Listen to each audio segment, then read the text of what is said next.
Ever since going number 2 in the NBA draft, this man Jalen Green has chose violence, and he just made about 674,000 enemies in the span of one day. And if you're wondering why that number is so specific, it's just the population of Detroit according to Google. But now, in all seriousness, Jalen Green has not held back about how he feels about being the second pick. In pretty much every interview since, he said something about having a chip on his shoulder and so on.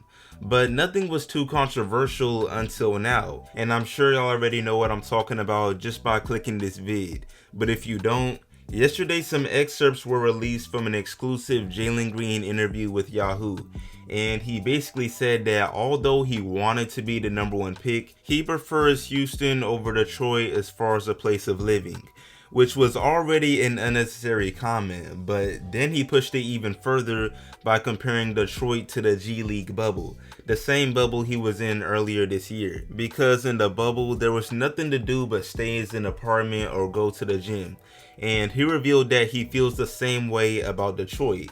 I mean, clearly a direct shot at the Pistons for not selecting him number 1. Now, personally, I don't see it as a big deal, but it's definitely going to have consequences based on how he performs in the future. It'll either age poorly or great. And this wasn't even the vid I had planned for today, but we've got to talk about this.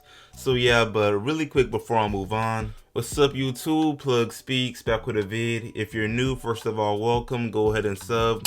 Also like the vid if you enjoy. I upload 3 to 4 times a week, and we're grinding for 5K, so I'd for sure appreciate it. But back to the vid though. Now, when it comes to Jalen Green's comments, it's really not that deep. I mean, who cares whether or not he would rather stay in Detroit or Houston? If he were the number 1 pick, he obviously would have never said anything about Detroit. But see, this is where the problem appears, because nothing's wrong with him feeling he should have been the number 1 pick. He deserves to feel that way based on his journey, and personally, I've been said I believe he will be the best player in this draft.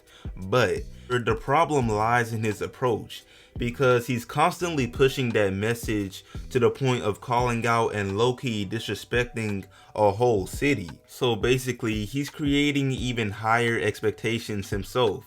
And considering he was the number 2 pick, he already has great expectations, but now he's adding to it. And if we know anything about mainstream media like ESPN and more, or even social media, it's that players will be held to a crazy standard if they give the media what they want, which is fuel to the fire.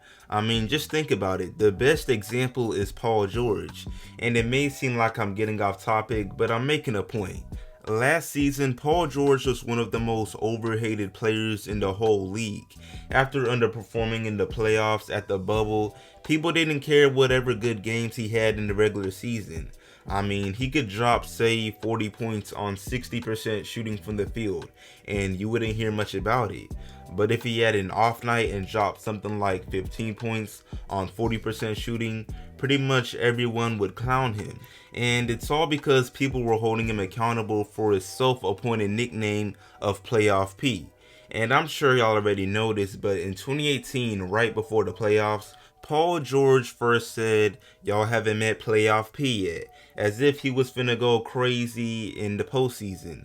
But he wound up losing in the first round with Westbrook against a rookie Donovan Mitchell. And due to the expectations he created himself, mainstream media would not let him live, and it only got worse, like way worse, after what happened in 2020 with the Clippers. And the slander only slowed down recently in 2021, all because of a nickname. So yeah, back to Jalen Green. Think about it.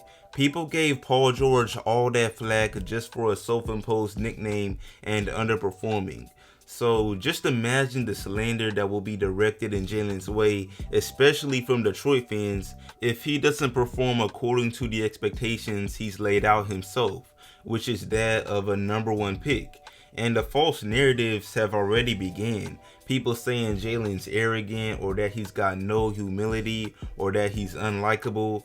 But in all reality, he's just confident and trying to express how much he believes, how much he really believes he should have been the first pick.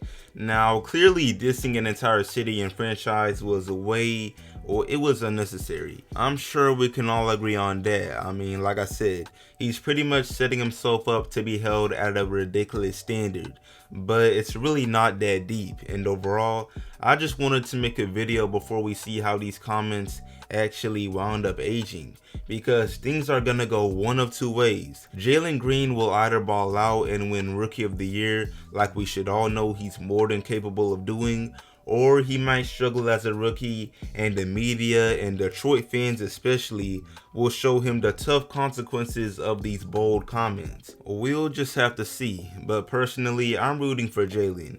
I mean, witnessing the overboard Paul George slander for multiple seasons was honestly annoying. Like, bro, we get it.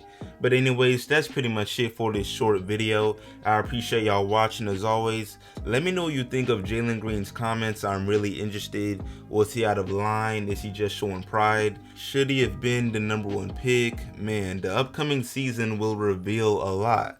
But yeah, like the sub, share it, sub if new, all of that, and I'm out.